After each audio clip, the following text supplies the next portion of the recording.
വ്ളോഗ്സിലേക്ക് എല്ലാവർക്കും സ്വാഗതം. അപ്പോൾ കുറേ നാൾക്ക് ശേഷമാണ് നമ്മൾ ഫേസ് ടു ഫേസ് കാണുന്നത്. എല്ലാവരും സുഖമായിട്ടിരിക്കണമെന്ന് ഞാൻ വിശ്വസിക്കുന്നു. സേഫായിട്ടിരിക്കൂ.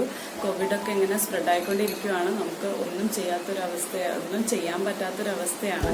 അപ്പോൾ എല്ലാവരും ഹാപ്പി ആയിട്ടിരിക്കൂ. നിങ്ങൾ വീട്ടിലിരിക്കുമ്പോൾ ചുമ്മാ ഇരിക്കാതെ ഇങ്ങനെ ഇതുപോലുള്ള കുറച്ച് ക്രാഫ്റ്റ് വർക്ക്സ് ഒക്കെ ആയിട്ട് ചെയ്യുക. പിന്നെ മാക്സിമം നമ്മൾ സേഫായിട്ട് തന്നെ ഇരിക്കുക. അപ്പോൾ നമ്മൾ ഇന്ന് ചെയ്യാൻ പോകുന്ന വർക്ക് ബോട്ടിൽ വർക്ക് തന്നെയാണ്. ബേസ് കോട്ടൊന്നും ഇല്ലാണ്ട് നമ്മുടെ ബിയർ ബോട്ടിലൊക്കെ യൂസ് ചെയ്തിട്ട് നമുക്ക് വളരെ എളുപ്പത്തിൽ ചെയ്യാൻ പറ്റുന്ന ഒരു ടെക്നിക്കുമായിട്ടാണ് ഞാനിന്ന് വന്നിരിക്കുന്നത്. പലരും വീഡിയോ ചെയ്തിട്ടുണ്ട്, എന്നാലും ബിഗിനേഴ്സിന് വേണ്ടിയിട്ട് ഞാൻ വളരെ എളുപ്പത്തിൽ ചെയ്യാൻ പറ്റുന്ന ഒരു 1 സ്ട്രോക്ക് പെയിൻറ്റിംഗ് ആണ് ഇവിടെ കാണിക്കുന്നത്. അപ്പോൾ ഈ വീഡിയോ കംപ്ലീറ്റ് ആയിട്ട് നിങ്ങൾ കാണാം. മിസ് ഔട്ട് ചെയ്യാതെ കണ്ടാലേ നിങ്ങൾക്ക് ത്രൂ ഔട്ട് കണ്ടാലേ നിങ്ങൾക്ക് ഈ ടെക്നിക്ക് മനസ്സിലാവുള്ളൂ. അപ്പോൾ എല്ലാവരും ഈ വീഡിയോ ഇഷ്ടപ്പെട്ടെങ്കിൽ തീർച്ചയായിട്ടും ലൈക്ക് ചെയ്യാൻ മറക്കരുത്. പിന്നെ നമ്മുടെ ചാനൽ സബ്സ്ക്രൈബ് ചെയ്യാത്തവർ തീർച്ചയായിട്ടും സബ്സ്ക്രൈബ് ചെയ്യുക. അപ്പോൾ നമുക്ക് ഒട്ടും വൈകാതെ തന്നെ വീഡിയോയിലേക്ക് പോകാം. അപ്പോൾ നമ്മുടെ ഇന്നത്തെ വർക്കിന് ബേസ് കോട്ടിൻ്റെ ഒന്നും ആവശ്യമില്ല. അപ്പോൾ ഞാനിത് ആദ്യം തന്നെ ഡെമോ കാണിച്ചു തരാൻ പോകുന്നത് ഒരു പേപ്പറിലാണ്. നിങ്ങൾ നന്നായിട്ട് ശ്രദ്ധിച്ച് കാണാം, കംപ്ലീറ്റ് വീഡിയോ കാണാം. ഫസ്റ്റ് നമുക്ക് വേണ്ടത് 12 സൈസിലുള്ളൊരു ബ്രഷാണ്. ഞാനിപ്പോൾ ഇവിടെ യൂസ് ചെയ്യുന്നത് ക്യാമലിൻ്റെ 12 സൈസുള്ള ബ്രഷാണ്. പിന്നെ കളേഴ്സ് യൂസ് ചെയ്യുന്നത് ഫെവിക്രിൽ കളേഴ്സാണ്. പിന്നെ ക്യാമലിൻ കളേഴ്സും യൂസ് ചെയ്യുന്നുണ്ട്. അപ്പോൾ ഇവിടെ ഞാൻ ജസ്റ്റ് ഒന്ന് നിയോൺ കളേഴ്സും കൂടെ ട്രൈ ചെയ്യുവാണ്. നിയോൺ എനിക്ക് വളരെ ഇഷ്ടപ്പെട്ടു, നല്ല പ്രൊഡക്റ്റാണ് ഫെവിക്രിലിൻ്റെ നിയോൺ കളേഴ്സ്. പിന്നെ നമുക്ക് ജസ്റ്റ് ഒന്ന് ഇടയ്ക്ക് വൈപ്പ് ചെയ്യാനായിട്ടൊരു ക്ലോത്തും കൂടെ ആവശ്യമുണ്ട്. അപ്പോൾ ജസ്റ്റ് പാലറ്റിലേക്ക് നമുക്ക് കളർ ലോഡ് ചെയ്തിട്ട് എങ്ങനെയാണ് സ്ട്രോക്സ് വരയ്ക്കുന്നതെന്ന് നമുക്ക് നോക്കാം. ഫസ്റ്റ് ആദ്യം തന്നെ നിങ്ങൾക്ക് ഇഷ്ടമുള്ളൊരു കളറ്, 2 കോൺട്രാസ്റ്റ് കളേഴ്സ് ആണെങ്കിൽ നല്ല രസമായിരിക്കും കാണാനായിട്ട്. ആദ്യം തന്നെ കുറച്ച് പെയിൻറ് നമ്മൾ നമ്മുടെ പാലറ്റിലേക്ക് ഇട്ട് കൊടുക്കാം. ഞാനിപ്പോൾ ജസ്റ്റ് ഒരു ബിഗ് ഡ്രോപ്പാണ് ഇതിലേക്ക് ഇട്ടിരിക്കുന്നത്. അതിനുശേഷം നമുക്ക് ഇഷ്ടമുള്ളൊരു സെക്കൻഡ് കളർ ചൂസ് ചെയ്തിട്ട് അതും ഇതുപോലെ തന്നെ കുറച്ച് ജസ്റ്റ് ഒന്ന് പാലറ്റിലേക്ക് ഇട്ട് കൊടുക്കാം. എന്നിട്ട് വേണം നമുക്ക് ഇത് ജസ്റ്റ് ഒന്ന് മിക്സ് ചെയ്തെടുക്കാനായിട്ട്. അതായത് നമ്മൾ ബ്രഷിലേക്ക് ലോഡ് ചെയ്യാൻ പോവുകയാണ്. നമ്മുടെ കളേഴ്സ് ബ്രഷിലേക്ക് നമ്മൾ ലോഡ് ചെയ്യാൻ പോവുകയാണ്. അത് ലോഡ് ചെയ്യുന്നത് ശരിയായില്ല എന്നുണ്ടെങ്കിൽ സ്ട്രോക്സ് ഭംഗിയായിട്ട് വരില്ല. അതുപോലെ തന്നെ ബ്രഷ് നല്ല ക്ലീൻ ആയിരിക്കണം. ഇത് ചെയ്യുമ്പോൾ ബാക്കി കളേഴ്സ് ഒന്നും സ്പ്രെഡ് ആവാൻ പാടില്ല. അതുപോലെ തന്നെ ഇതിൽ ഒട്ടും വെള്ളത്തിൻ്റെ ആവശ്യമില്ല. ഇത് ആക്ച്വലി ഡ്രൈ ഷെയ്ഡിങ് പോലെയാണ് വരുന്നത്. സ്ട്രോക്സ് 1 സ്ട്രോക്ക് വരുന്നത് വിത്തൗട്ട് വാട്ടറാണ്. നമ്മൾ ഒട്ടും വെള്ളം തന്നെ ആവശ്യമില്ല. പ്രത്യേകിച്ച് നമ്മൾ ബോട്ടിലൊക്കെ ചെയ്യുവാണെന്നുണ്ടെങ്കിൽ വെള്ളം യൂസ് ചെയ്ത് കഴിഞ്ഞാൽ ഒലിച്ചു പോകാൻ സാധ്യതയുണ്ട്. നമ്മൾ വിചാരിച്ചത്രയും പെർഫെക്ഷൻ കിട്ടില്ല. അപ്പം ഇതുപോലെ തന്നെ നമ്മൾ ജസ്റ്റ് കളറൊന്ന് ലോഡ് ചെയ്യുക. 1-2 തവണ ജസ്റ്റ് ബ്രഷ് കൊണ്ടുവന്ന് ലോഡ് ചെയ്ത് കൊടുക്കുക. അതിനുശേഷം നമുക്ക് ഇങ്ങനെ പതുക്കനെ സ്ട്രോക്സ് ഇഷ്ടമുള്ള രീതിയിൽ വരച്ചു കൊടുക്കാവുന്നതാണ്. ഞാനപ്പോൾ ജസ്റ്റ് ഈ വീഡിയോയിൽ കാണുന്നത് പോലെ ആണ് ഞാൻ പെറ്റൽസ് വരച്ചു കൊടുക്കുന്നത്. ഇഷ്ടമുള്ള തരത്തിലുള്ള ഫ്ലവേഴ്സ് നമുക്ക് ഈ ഒരു ബ്രഷ് കൊണ്ട് ഈ ഒരു മെത്തേഡ് യൂസ് ചെയ്തിട്ട് ഇഷ്ടമുള്ള ഷെയ്ഡ്സിലൊക്കെ വരച്ചെടുക്കാനായിട്ട് സാധിക്കും.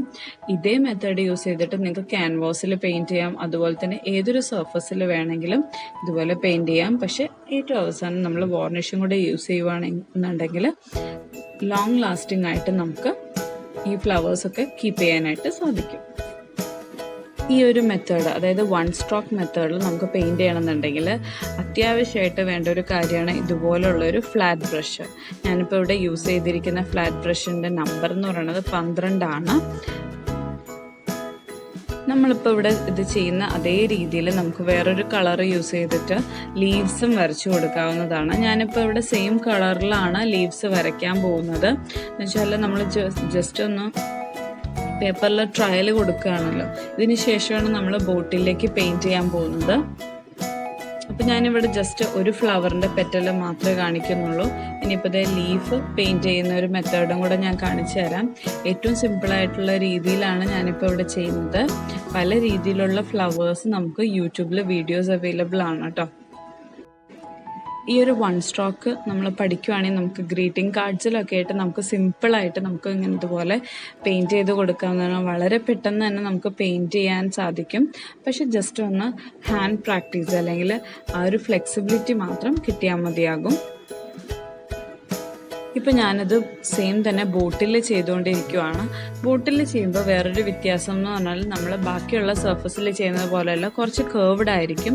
അപ്പം നമ്മൾ വിചാരിക്കുന്ന പോലെ സ്ട്രോക്സ് വരണമെന്നുണ്ടെങ്കിൽ അത്യാവശ്യം നല്ലോണം ഇത് പ്രാക്ടീസ് ചെയ്യണം. പക്ഷേ ഇതിപ്പോൾ ഞാൻ ഫസ്റ്റ് ടൈം ആണ് കേട്ടോ ചെയ്യുന്നത്. വലിയ പ്രാക്ടീസ് ഒന്നുമില്ല, എന്നാലും അത്യാവശ്യം നല്ല ഫ്ലവേഴ്സ് എനിക്ക് കിട്ടിയിട്ടുണ്ട്. പക്ഷേ സെക്കൻഡ് ടൈം ഞാൻ ചെയ്തപ്പോൾ ഇത്രയും കൂടെ നല്ല ഫ്ലവേഴ്സ് കിട്ടിയെന്ന് തന്നെ ഞാൻ പറയാം. അതുകൊണ്ടാണ് ഞാൻ പറയുന്നത്, പ്രാക്ടീസ് ചെയ്യുന്നതോറും നമുക്ക് നല്ല സ്ട്രോക്സ് കിട്ടും. അതുപോലെ തന്നെ ലോഡിങ് നമ്മൾ നല്ല രീതിയിൽ ശ്രദ്ധിച്ചാലേ ഇതുപോലുള്ള ഫ്ലവേഴ്സ് നമുക്ക് കറക്റ്റ് ബോട്ടിൽ വരച്ചെടുക്കാൻ സാധിക്കുള്ളൂ.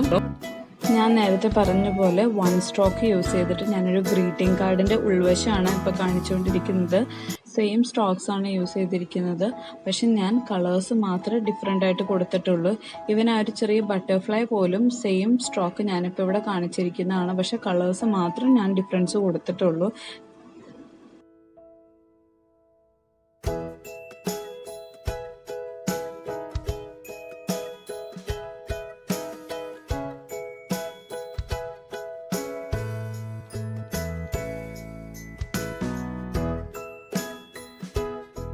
അപ്പോൾ നമ്മുടെ കഴിഞ്ഞ വീഡിയോയിൽ ഒരു ഗീവ് നമ്മൾ അനൗൺസ് ചെയ്തിരുന്നു. കോമ്പറ്റീഷൻ എങ്ങനെയായിരുന്നു, നമ്മൾ ആ വീഡിയോയിൽ യൂസ് ചെയ്തിരിക്കുന്ന മെറ്റീരിയൽസ് എന്തൊക്കെയാണെന്ന് കമൻറ്റ് ബോക്സിൽ വന്നിട്ട് മെൻഷൻ ചെയ്യാമെന്നുള്ളത്.